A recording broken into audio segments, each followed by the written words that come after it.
Hello, everybody. I'm just letting people in as they're joining.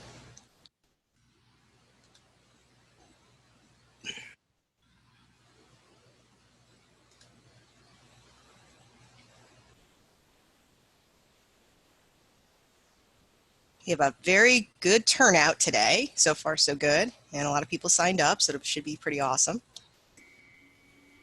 And what I am going to do is if you guys unmute yourselves, I'm going to remute you, not to be rude, just to make sure that everybody can hear me okay. Because sometimes when you have background stuff going on, it obstructs the sound. All right.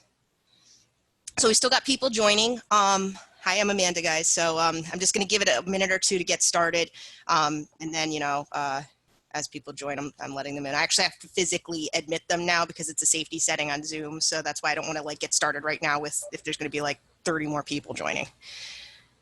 Okay.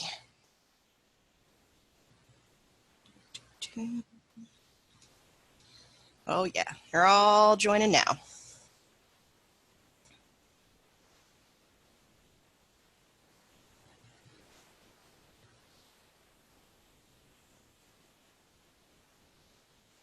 Okay. Well, it seems to be calming down a little bit, so I think I'm still probably going to have to pause and let some people in for the first 5 minutes or so as they start to trickle in. But for now, at least we can get started a little bit. Just to start off with, this is a self-defense session, so you're in the right place if that's what you're expecting. It is virtual, so that means it's going to be a little different than the ones we do in the past where we actually have full contact. By full contact, we're not, hitting each other so much, but we can actually go through the movements, hit pads that we're holding out and things like that. Unfortunately, we can't, do that because of COVID regulations. There's absolutely no contact. Everybody has to maintain 6 feet apart. So this is the next best thing is I'm going to talk to you a lot about self-defense today.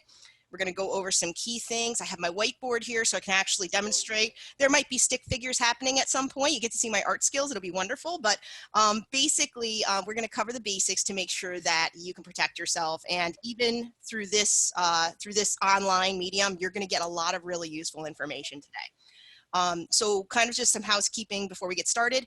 Please keep your phone on mute or your device on mute because I just want to make sure everyone can hear. And even if you're not talking, sometimes the background noise where you are can come through. So if I do see you unmuted or you're causing noise or something, I will mute you. It's not to be rude or offend you or anything. It's just I want to make sure everybody can hear okay.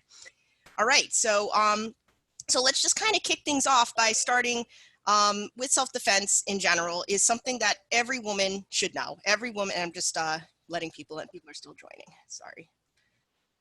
Self-defense is something every woman should know and have in their arsenal because you just don't know when something bad can happen. And I like to think of it as having airbags in your car where oh, by the way, can everybody hear me okay? I should have asked that first. Yep. Okay, good. All right. So and I always forget to ask that. And for all I know, all you're hearing is seeing my mouth moving. But anyway, I like to think of it as having airbags in your car because you're glad they're there in case of an emergency, but you hope you never have to use them. And that's essentially what self-defense is knowing that you have these tools at your disposal that you can use, but hopefully you're going to practice enough prevention and awareness and steps up front that you're never going to have to need this stuff in the first place. So, okay, so what are we looking to do in terms of defending ourselves? Like I said, hopefully we never want to get into a situation where we're going to have to use this. So we're going to talk a lot about prevention today. So we're going to go over some prevention techniques because you win 100% of the battles you never get into in the first place. So we're going to talk about prevention. We're going to then talk about if prevention doesn't work, which it isn't 100% foolproof, but it definitely is the first thing to try. When do you decide to fight and not to fight? And then we're going to go into basic combative strategies that are easy to do. And I know some of you, when I sent that question out and I kind of said, what do you guys want to learn today? A lot of you were like, I want to learn, I'm small, I'm to take down an attacker that's twice as big as me, 3 times as strong as me. The techniques I'm going to teach you today, you can do that. I'm 5'2", I'm petite. even in sparring training, some of these things when we're wearing full gear do damage to people. So that's why we have to be very careful when we even spar with these types of things. So basically, let's talk about the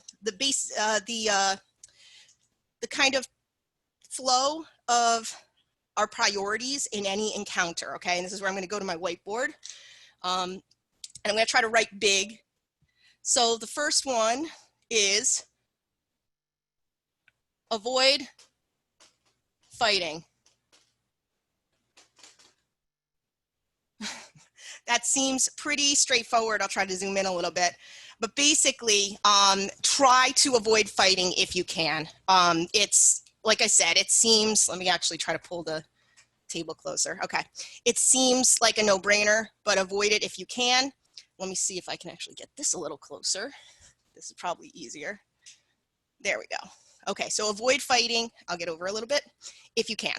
And that could be de-escalation. It could be prevention techniques like we're going to talk about, like talking things down, making sure that you're not escalating situation, making sure that you're not feeding into negative energy that could provoke somebody, that kind of thing. So do not fight if you can avoid fighting. The second thing is, if you cannot avoid fighting, do not stop until you can safely get away. Do not stop until you can safely get away, okay? So when you make that decision to actually fight back, and again, we're gonna talk a little bit about how to make that decision in a little while, but when you make that decision that you're a fighter, you can't stop. You can't hit somebody once and go, just kidding, okay? Because as soon as you make a decision to become a fighter, to fight back, you are telling your attacker that you are a fighter, and they're going to treat you differently at that point. So once you do not stop. You keep moving, you keep hitting, you keep kicking, screaming, screaming, screaming. Okay, and then the last thing is, when you get to a point when you can get away, I want you to run. Run, make lots of noise, and call the police, okay? Our objective is not to kill somebody. Our objective is not to put somebody in the hospital. Our objective, very simply, and I just saw a few people are trying to join. Our objective is to get you home safe.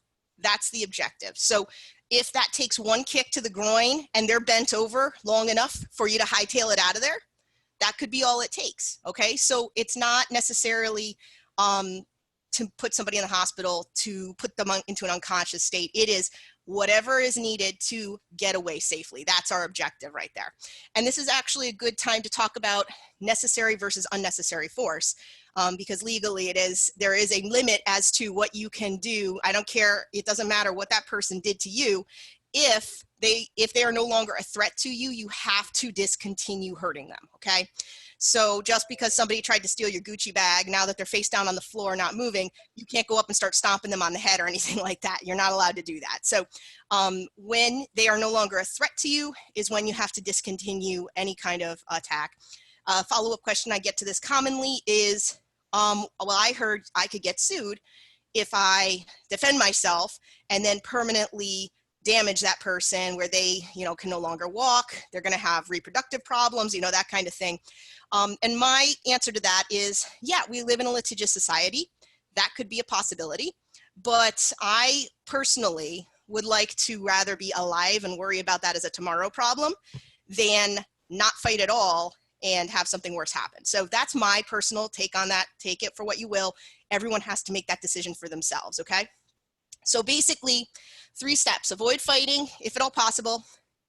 Do not stop. If you do decide to fight, do not stop until you can safely get away. And the third is run, make lots of noise, call the police as soon as you can. So that's kind of the flow of what we want to do in any encounter. So let's go back and let's talk about before a fight even happens. This is where we're going to talk about preventative stuff. So I just want to, you guys who can use the chat, I'd love for you guys to throw in the chat right now some things that you can do in general to stay safe, just preventative strategies. Any ideas that you have, any tips, tricks? We're going to go over some, but this is kind of where I like to have you guys interact a little bit. And I'm waiting. People are chat. Okay, there we go. We got some. Keep your distance. Yep, exactly. Keep your distance. Always walk with a friend. Let's talk about the buddy system a little bit. If you put yourself in the mindset of an attacker, you want to get away with whatever you have planned. You want to get away with what you're doing. So it's going to be much easier to do that if your victim is an easier target, meaning that they are alone. They're very, very vulnerable. There's not a lot of other people around. If there's somebody with them, that means that there's going to be witnesses. There's going to be someone who can help them. So definitely staying in groups. Do not walk to your car by yourself. Have someone walk you to your car and then drive them back to wherever they came from, you know? So yes, power in numbers for sure. Okay, so let's see. Let me go back a little bit. Safety in numbers. Yep, stay off the phone. Exactly. This is awareness. So being aware of your surroundings is key as well. Making sure that you are paying attention to what's going on around you, staying alert, not walking around with your phone in your face. Some of the teenagers are a little more guilty of that than, well, the adults are too, I guess. So yeah, definitely making sure that you are not immersed in your phone, not paying attention to what's going around you.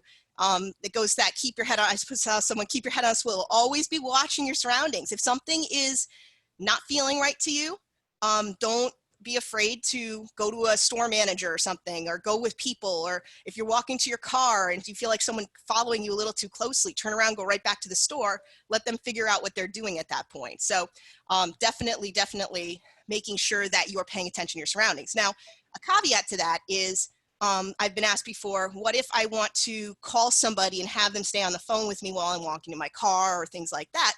Of course, you can totally do that. Just make sure you're being aware. Don't get into an immersive conversation with your long lost friend that you haven't talked to in the last 15 years. Make sure that you're like, okay, you know, significant other, mom, whoever you're calling, just stay on the phone with me till I get locked in my car, okay?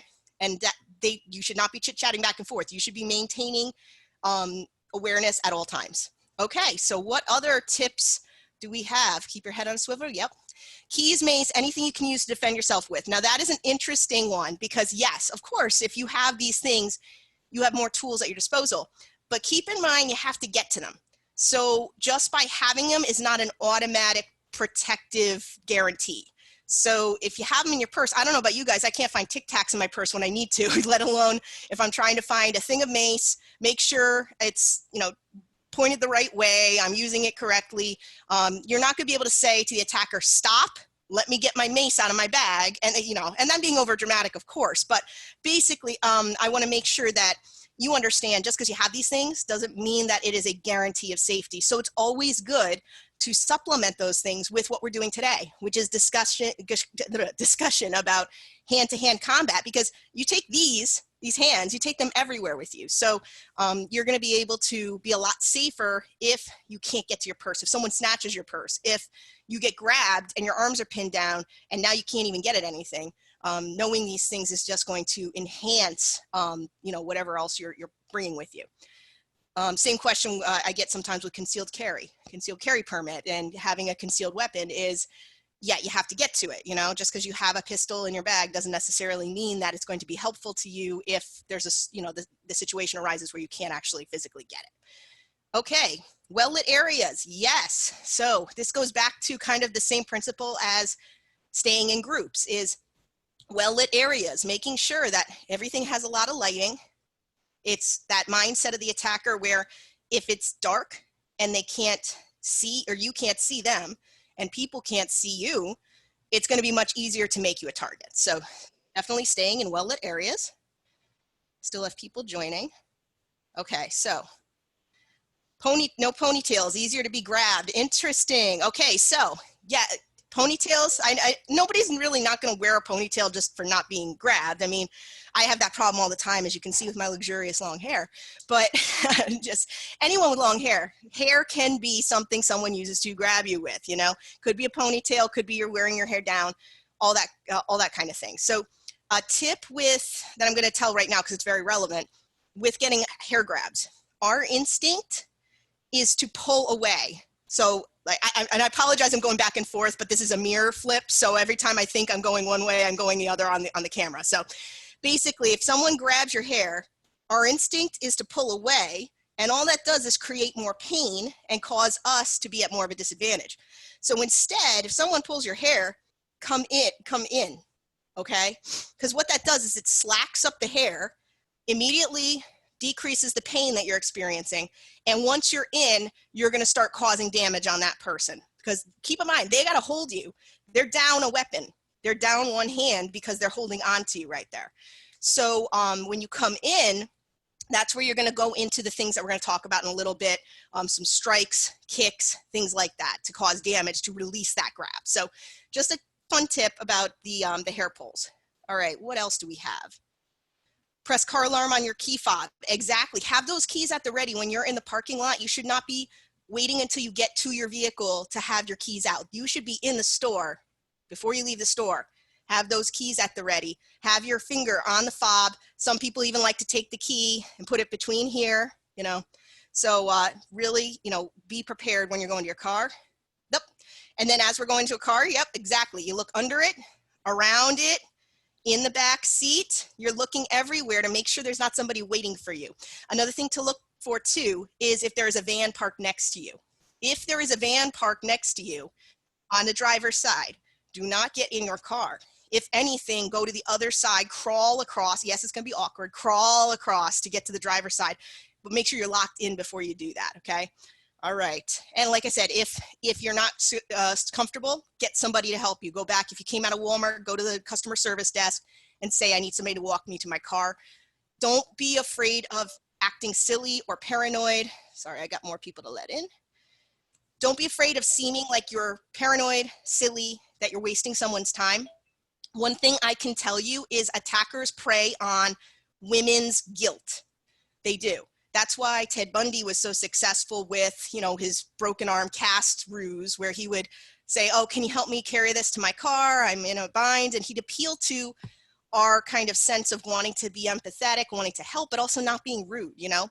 And attackers know this and they prey on it. So make sure that you don't put your safety below any kind of guilty feelings that you have. Listen to that pit in your gut, that sense that you know something's not right with the situation. Don't be afraid to say no to somebody. Don't be afraid to say, oh, I got to go get my husband, or, you know, whatever, just to kind of give them a little, like, I'm putting you in check, buddy. So yeah, there's nothing wrong with protecting yourself first. Another thing I like to tell, if there's any teenagers on here or children, there's no reason an adult grown man should be asking you for directions if they roll up in your car. There's absolutely no reason for that. Think about you as an adult. Are you going to pull up to a 12-year-old girl and be like, hey, how do I get to Sitco around the corner? They're not going to know. And like, we all have GPS. Newsflash, you know? Sorry, I get really passionate when I talk about this stuff, but it's just those signals that we all kind of, they're like red flags going off, but we kind of put our blinders onto them because we want to be nice. We want to help people. But there's just some instances where you can't put aside your own personal safety for that. Okay, so let me go through. We'll just kind of wrap this up because I think we're near at the end. Yep, exactly. Like Freddy Krueger. Yep, I like that. Cool. Well, that was an excellent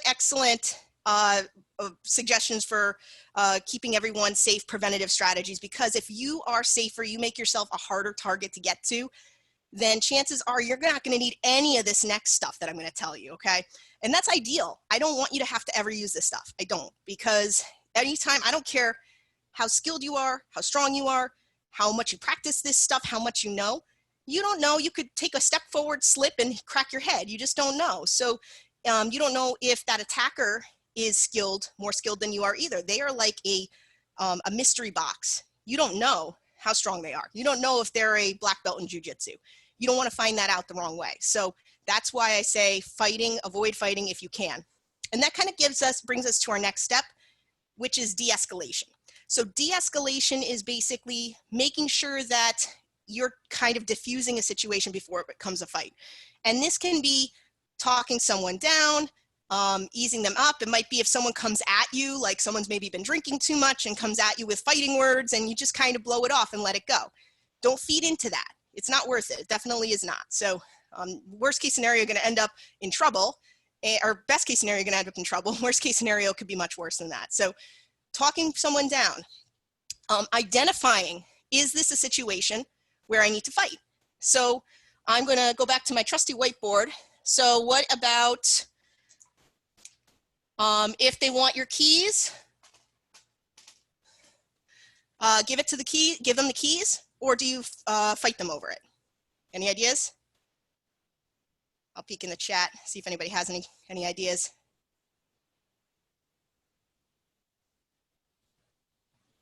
I think I see a couple. Give keys. Yep, give it to them. Exactly. Give them the keys. What about your phone? I don't care if it is the new iPhone 200 or whatever number they're on right now. I stopped keeping track. Give it to them. Yep, chuck it at them. Yep, I like that. Tori says chuck it at them. So when you give them something, do not just hand it and be like, here you go. Chuck it at them off to the side on the ground. Because what do they have to do? They have to bend over and pick it up, right? And what you're doing when they're doing that is you are running, screaming, making lots of noise, getting out of there as soon as possible, okay? Bottom line is I could go on this list. I could go keys, cell phone, purse, wallet, money, credit cards, car. If it can be replaced, you give it to them and hope they go away. Because, you know, chances are, somebody said to me one time, well, what if they just walk up to you, they don't have a weapon, they don't have anything, and they say, give me your wallet? Well, is that a sane thing for anyone to ask another human being? Like, you have to at least think they are dangerous, mentally unbalanced, or maybe a little bit of both. So I'm not going to mess around with that. I'm just going to toss it, run. I can cancel my credit cards. You know, I hate and that's the other thing too. Don't carry a lot of cash on you. I know that sometimes people say it's good to have emergency cash, but it's also, if you have like $3,000 sitting in your wallet, that's bad news because you can't get that back. You can cancel your credit and debit card with a quick phone call. And some of them even have these switches now where if you can get to a computer quickly enough, you can actually flip it and turn it off. So those are things that can be replaced. Your life, the safety of a loved one who's with you, those are things that can't be replaced. And those are the instances where you should fight. If someone's trying to take you somewhere where you don't want to go, that's a very dangerous situation because statistically, it doesn't end well. So that's one of those situations where, are you guaranteed that you're going to be in danger if you go with them? Not necessarily, but statistically, we know that if you go, you might not end up coming back. So that's kind of a decision you have to make from there. Okay, so basically, if you can de-escalate by giving them something that they're asking of you, that is better than getting into a situation where you have to fight them over it, okay? So now let's get into what are you, if you're feeling threatened, how you can potentially figure out if someone's trying to hurt you before it even happens. And this is something where, like, if you feel like you're getting followed, stared at, glared at, someone's plotting something, you see the same faces over and over and over, you don't want to just go up and clock them in the face, do you? You don't know if that person is trying to really hurt you or not. They could be coming over saying, hey, you left your keys, crazy lady. Like, why'd you hit me? You know, like, I'm trying to bring you your keys. So first, let's talk about, I'm going to backtrack a little bit and talk about detecting if someone's following you or not, identifying if someone's following you or not. So a good tip is going to be, if you're on foot, make like you dropped something, or make like you're tying your shoe. Because what you're going to do, and I should caution you guys that you should only do this in an area where you feel safe. You wouldn't do this in a dark alley by yourself. If you're walking on a sidewalk street, there's other people nearby, and you start to think that maybe, like, I'm going to use the example, you're in downtown Saratoga, and there's a lot of people on the sidewalks, but you're off to go to the parking garage to get your car. You start to see the same person following you. You start to think that they're following you. When you're still out on the side streets, pretend like you're tying your shoe. Pretend like you dropped something. And use that opportunity when you're looking down to kind of look back a little bit. And what you can do is see, are they still walking past you, or did they stop? Because if they stopped, it means they're probably trying to keep up with you. It means they're not trying to get too close to you, but they don't want to lose you. So keep that in consideration. Now, if you are in a car, and this is where I'm going to draw a little bit. So if you're in a car, and this is my fun art skills, that's the overhead of a car. Some people are going to watch this recording going, what the heck is she driving or drawing? Okay, so overhead of there's the windshield, there's the back. I could go on and on, but if you're in a car and you sense that there's another car following you, you start to see the same car over and over and over again, okay? What I want you to do is make continuous turns in one direction. So if you make continuous turns in one direction, see what you're doing? You're making a circle, right? This is a circle. So that means the only person who's going to be doing the same thing as you is someone who's following you, right? We don't just go do laps around our neighborhood for no reason. So if that is the case, do not park, do not get out of your car. I want you to call the nearest police station. Get them on the phone with you, call 911, you know, they'll probably have you either drive to the police station or send troopers out to meet you there. But do not go home. If you think you're being followed either on foot or in a vehicle, do not drive home. Okay, so yes, head for the police. Exactly, Shannon. Yep, head for the police station, exactly.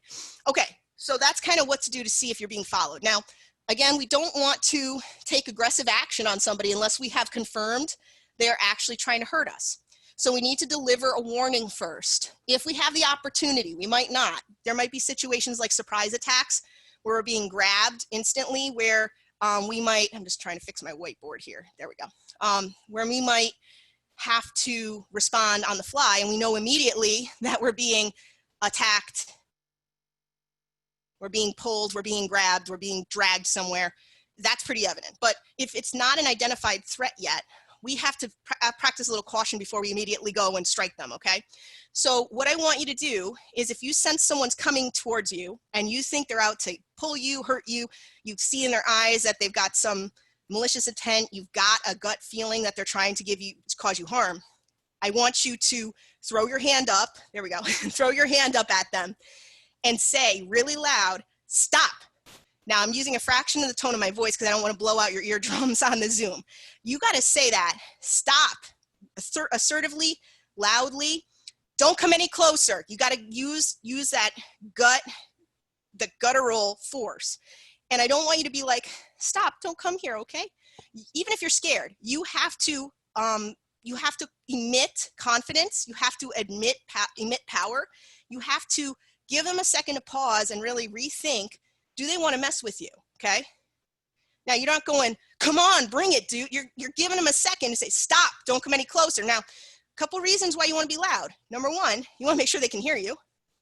Number two, you want to make sure others can hear you, because even if you can't see someone nearby, there might be, and sound travels a lot more than vision does. So you might be able to attract help. You might be able to have somebody intervene on your behalf and get between you.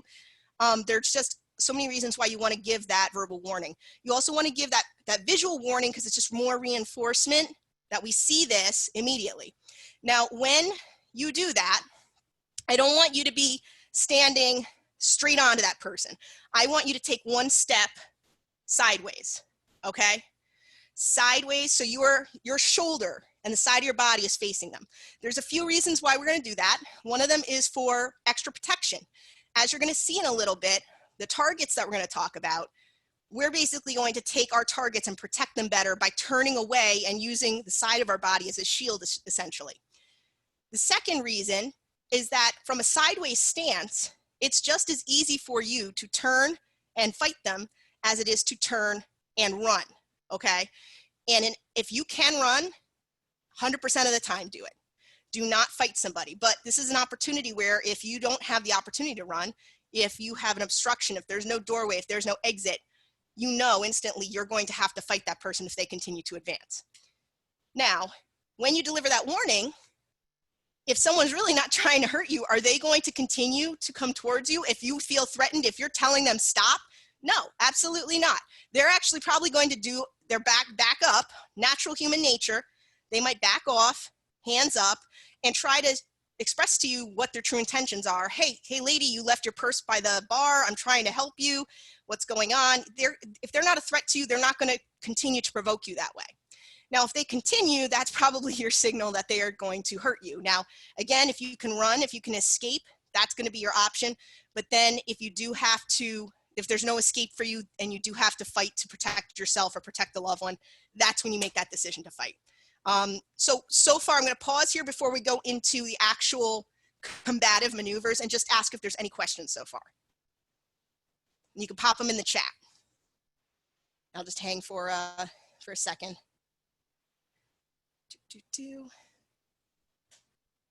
All right.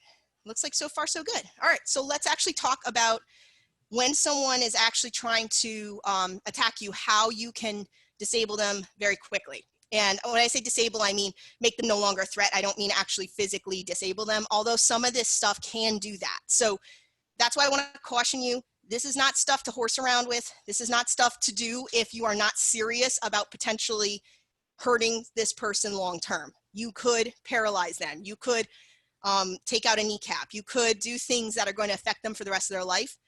So you really need to make sure that this is a situation where you're prepared to do that, okay? This is not somebody pissed me off that I'm friends with and I'm just gonna kick them between the legs. Don't do that, okay? I have to say these things.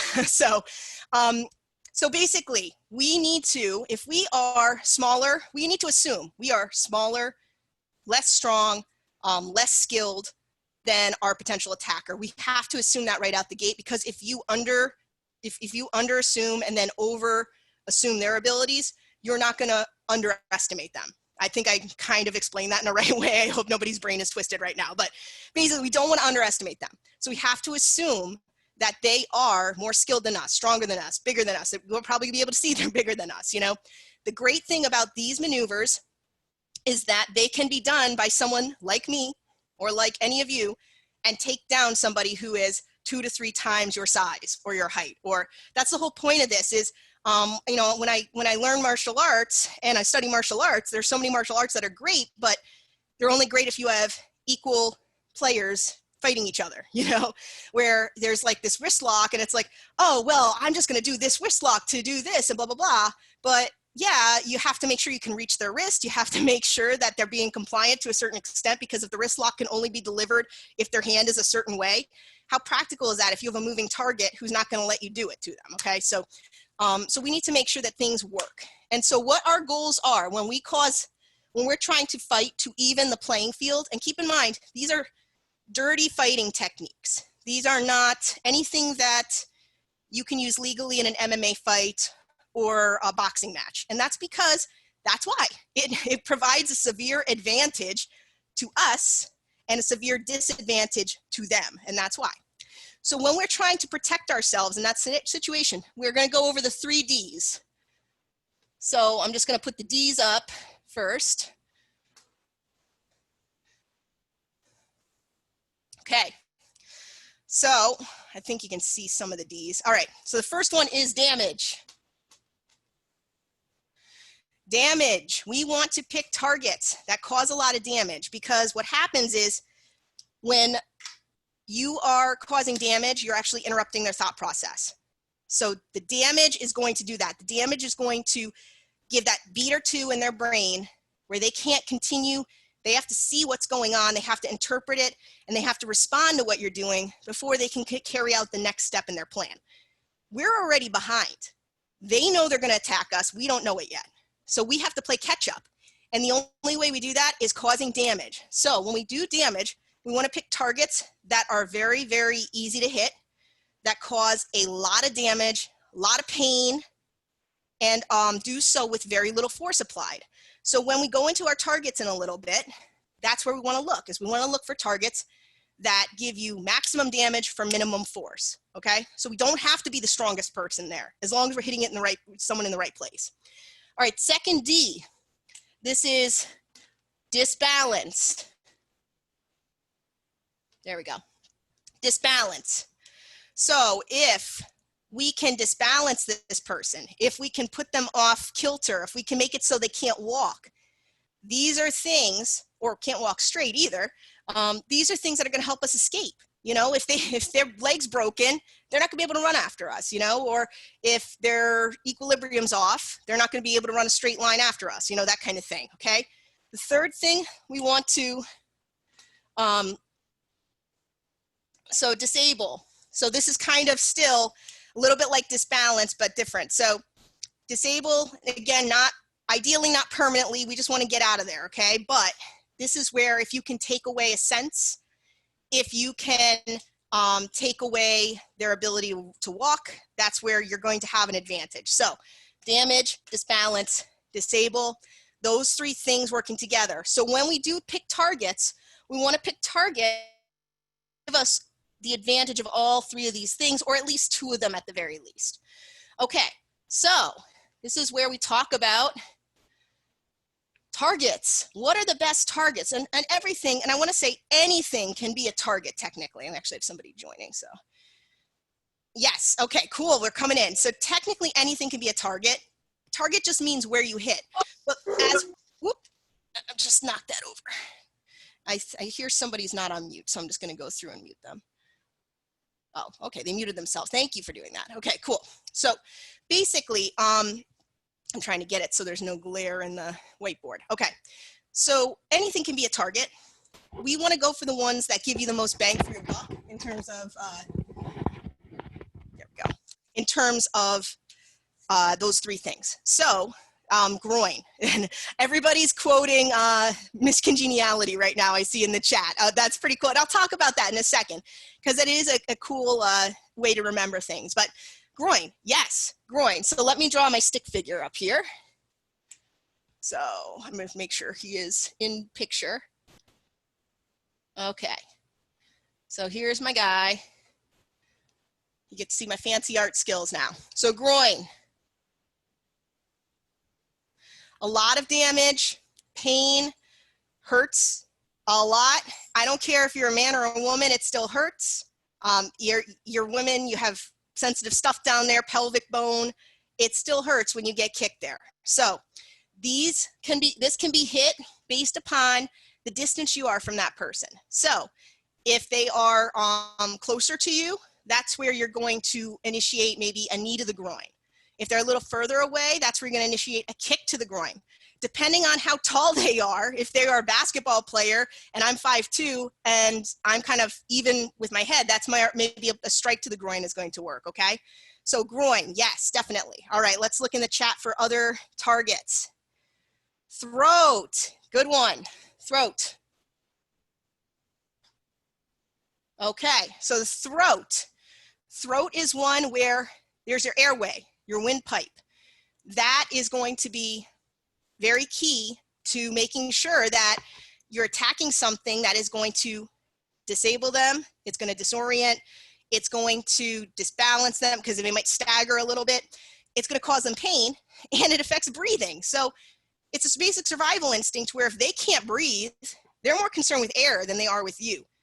Are you hanging out to see if they can't breathe anymore? No, you're out of there, you're gone. Now to get to the throat, what you're going to do is you're going to take your hand and you're going to make like an L, and you're going to strike quickly in and out, and it's going to anywhere here. It doesn't have to be high, low. You're not going to have the luxury of picking that fine tuning because they're going to be moving. Anywhere you strike, it could just be a, I want you all to kind of feel what that feels like applying light pressure. It's not comfortable. Imagine that coming at you full force. It's not going to feel good, okay? All right, so excellent. So we got the groin, knees. Oh, you guys are good. I like this. Knees. I should have given him a joint. Knees. Okay, so the knees. Knees are going to be key because they are only designed to go in one direction. Anybody science majors know what kind of a joint the knee is? It's a hinge joint. So it's meant to only go in one direction. So all we have to do is put it out of any other direction that's not, put it into any other direction it's not meant to go in. You could break the kneecap. You could tear the ligaments and connective tissue. You could make it so that they cannot run. And you do that with a simple, either a stomp with your leg. You could stomp right down on the kneecap, or you could do a side kick.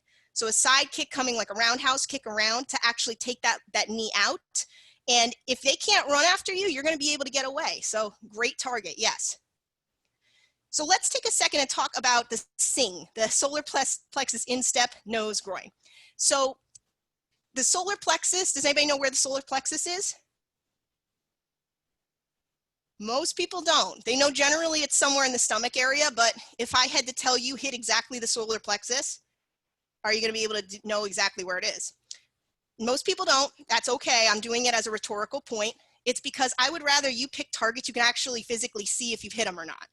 So the solar plexus is kind of inside your body. Your nose you can see. You know, I kind of gave one away there, but somebody wrote it anyway. So so I want you to pick targets that you can actually physically see and see whether you've successfully hit them. So that's kind of with solar plexus. Now, in the situation where you just have to elbow them in the gut, and that's all the options you have, do it, okay? So, okay, instep. Instep can be good, but you have to be super close to that person. So that is a great situation where if you're grabbed, if someone has your arms pinned down, stomp on the instep of their foot, stomp on their toes. That's a great one for that. It's a little more difficult to do if you're 3 feet away from that person, and a groin kick will get the job done faster, okay? So that's kind of, you know, what my logic is with the instep. Now let's talk about nose, because that is great. And then of course the G in saying is groin, and we already talked about that. So the nose, so let me draw that nose on this person. Okay. So nose is a great target because it's right there. It's sticking right out. You can bust it very easily. It causes a lot of pain, causes bleeding, and it might also trigger the sinuses, which can obstruct vision. So all good things. When we go for the nose, I want you to try to avoid punching the nose if at all possible. Reason being is because you're probably gonna get one good punch in, and then you're gonna badly bruise or break your hand and not gonna be able to use it anymore. We want to try to protect our hands, our feet, our knees, our elbows. These are our weapons. We don't know when we're in a fight how long we're gonna have to fight, because remember that second principle, do not stop until you can safely get away. So if you have to continue to fight, you wanna keep your weapons healthy. You wanna make sure you can repeatedly use them. So for that reason, I would recommend trying to avoid punching the nose. Now I say try, because in the heat of the moment, you might instinctively just go out with a punch. And if you do that, I'd rather you follow through and do it and worry about what happened to your hand, because you might have missed your window of opportunity if you hesitate. So I don't want you to go, oh wait, Amanda said do it this way, and now you've lost your window, you lost your chance. So you can always do a hammer. You can use the side, if you break your hand, you can use the side of your hand to chop. You can always still use it for that. Now what I would prefer you to do is use the heel of your palm. I want everyone to feel the heel of their palm right now. I want you to feel how hard that is. That is a very hard thing to be putting into somebody's nose. And when you do that, it's going to more closely protect your hand and cause a lot of damage to that person's nose. When you do this strike, I want you to come with a slight upward, and that might happen organically, because if you're shorter than your attacker, that might just be a natural, you're gonna aim for that. Now, if you are about the same size, dip down a little bit and get that upward strike, because that's really gonna snap that bone. Okay, great. So let's see what else. We talk knees, throat, solar plexus, instep, nose, groin, legs. So legs, I would say the knees on the legs would be the best part to hit with the legs.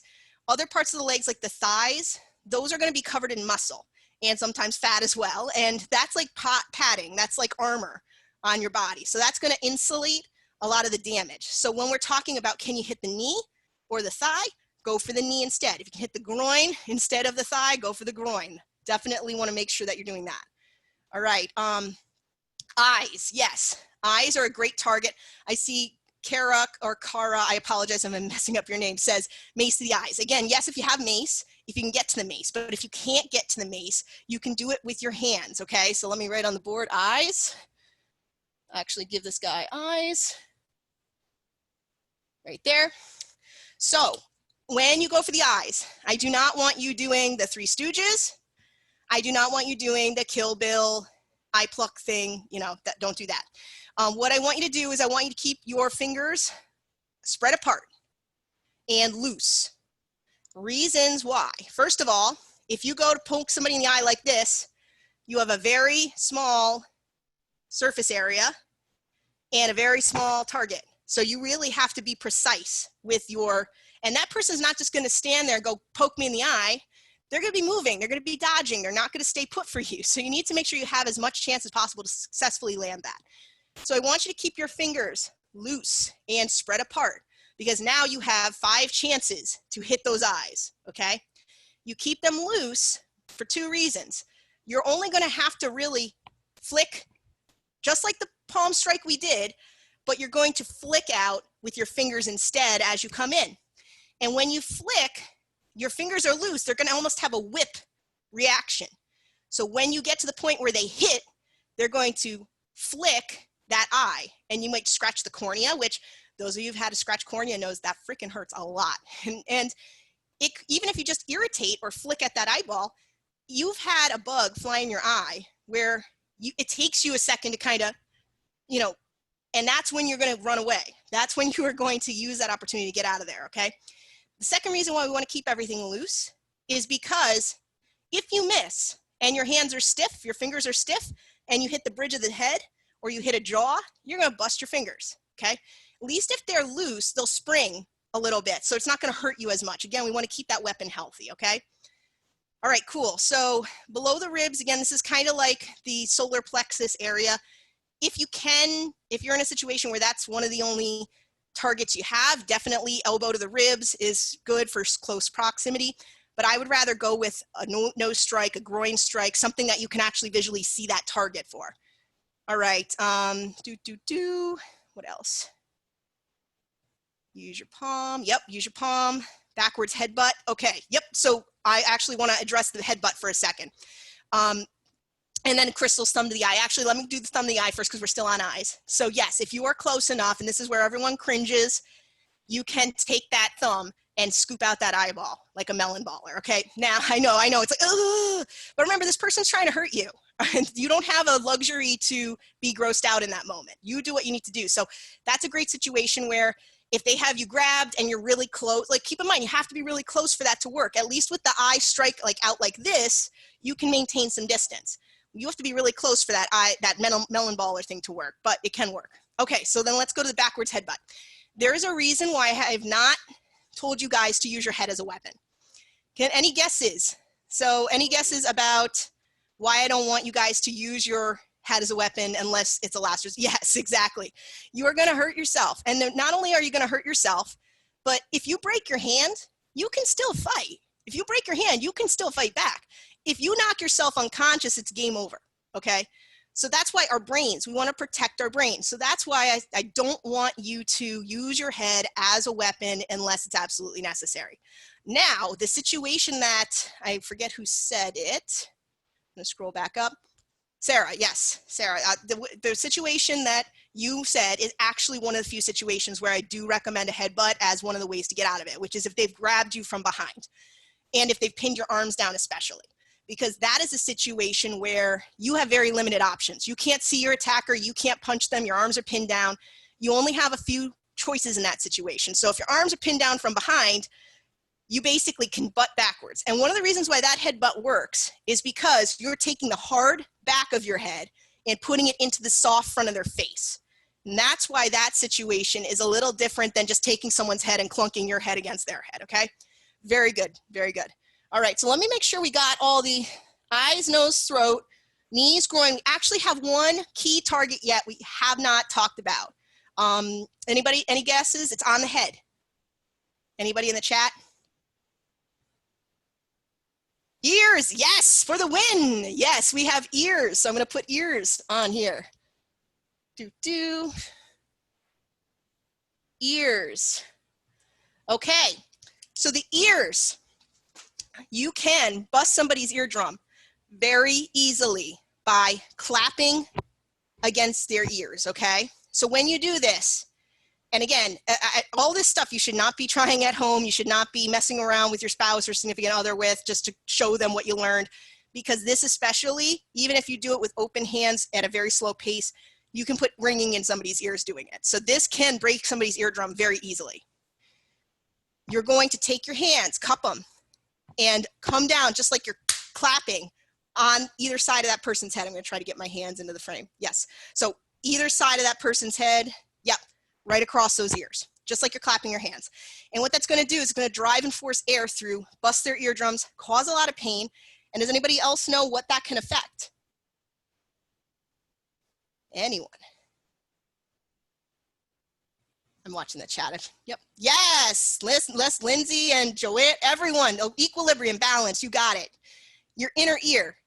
You can mess with somebody's balance and coordination by messing with that. Now, you're not going to stick around to see if they can walk after you box their ears. All right. No, you're out of there. But that's just like an added bonus if that happens. Okay. So those are the key targets, really, ladies. Eyes, ears, nose, throat, knees, groins. A groin. Hopefully they don't have two groins, but yeah, these are the things that those are the best bets. I'm not saying you can't go for the solar plexus. I'm not saying you don't go for the instep. What I'm saying is These are your go-tos. These are, if you have a choice or an opportunity, these are the ones that I would suggest doing. And there's another reason why I suggest going for these above solar plexus instep, because remember, those you have to be really close to get at. These you can get at from, most of them from medium and close range, and then some of them like groin you can get at from long range, okay?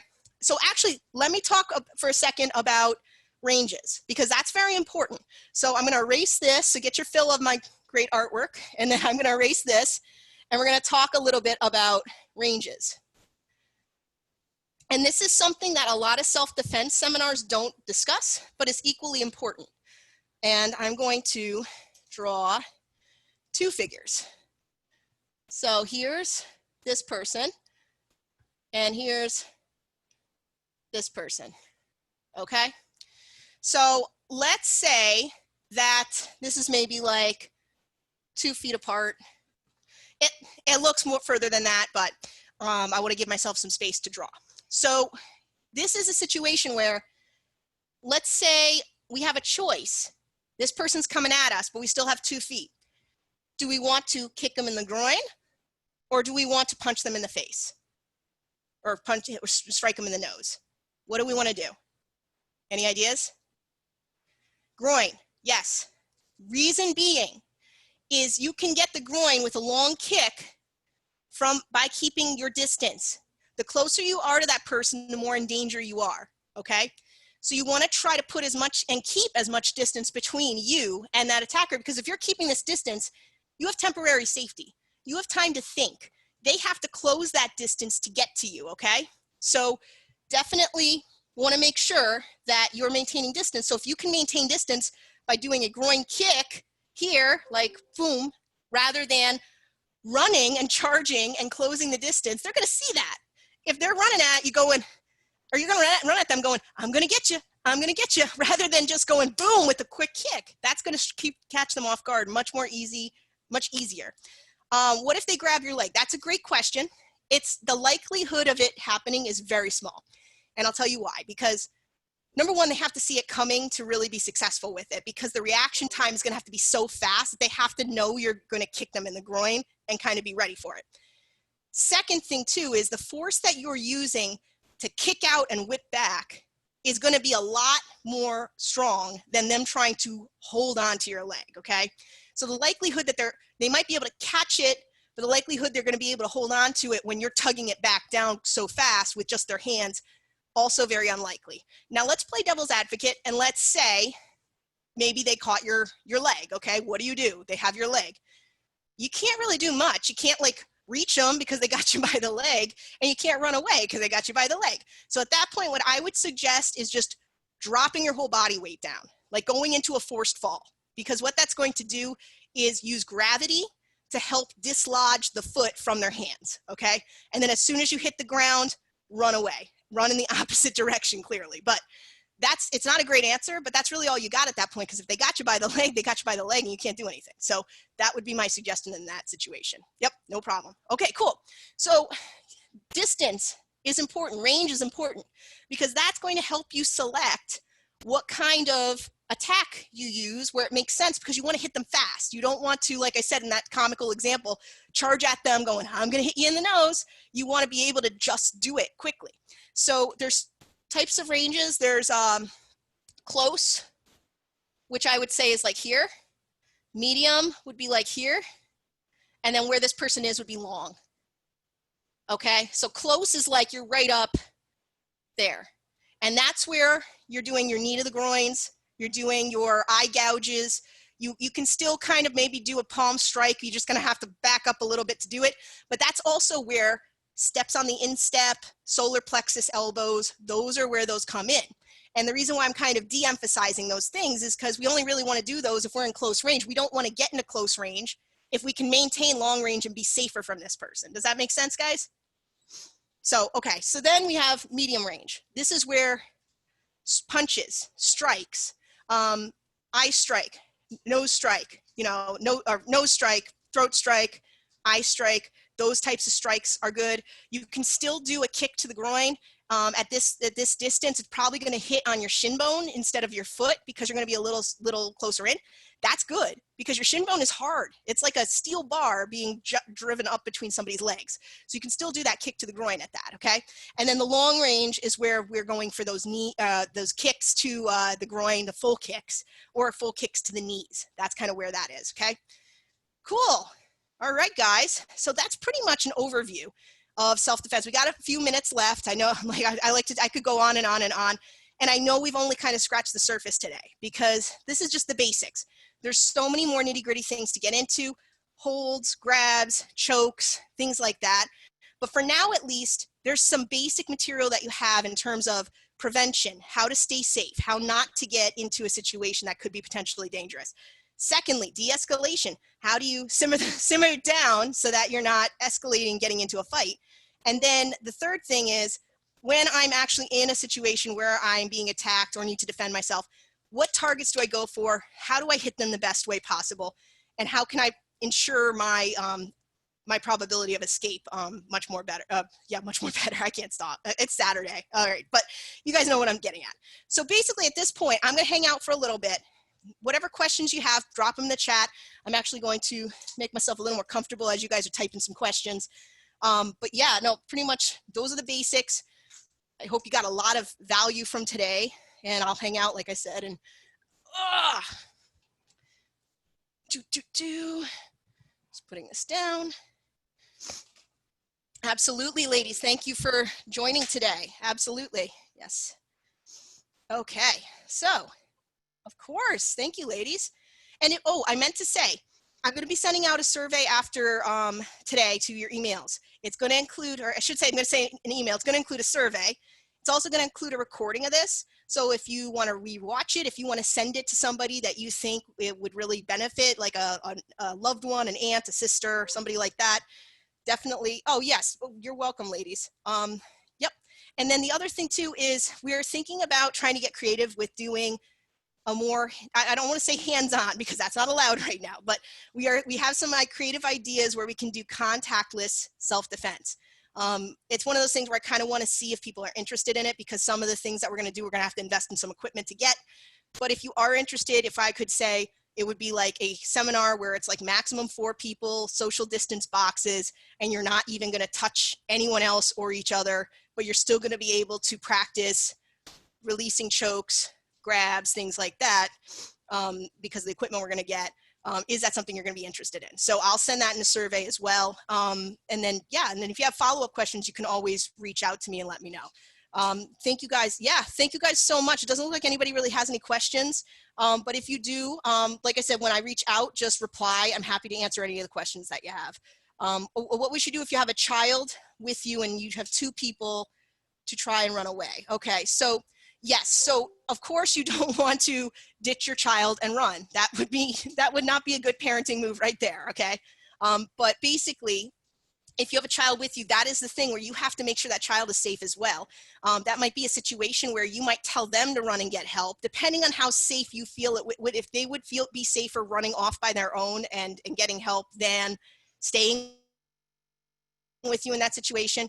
But then basically, if they're there, you still have to fight back. You still have to do those things that I just talked about and just keep them at a safe distance. So it doesn't necessarily change what you're trying to do. It just kind of, it's another consideration to think about. Where do you want to try to say, hey, Timmy, run, get help, and then address the attacker? Or do you want to say, stand back, Timmy, and have them be there? Or, you know, that's a judgment call that you kind of have to make in the heat of the moment. And use your instincts too. What makes the most sense? You're going to have, Bradley, stop. Sorry, my dog is here. So you're going to have that, that feeling in the pit of your gut that's going to help to guide what you think is going to be the best decision possible. That is a really good question. But yeah, overall, it's an extra consideration. Doesn't necessarily change the way that you would respond to the situation, except for just making sure you're taking care of your child as well. All right, cool. All right. So yeah, so I don't see any more questions either, but thank you guys so much. I'll be in touch shortly afterwards with all the goodies, and I hope you got some info from today's seminar. All right, have a great day, ladies.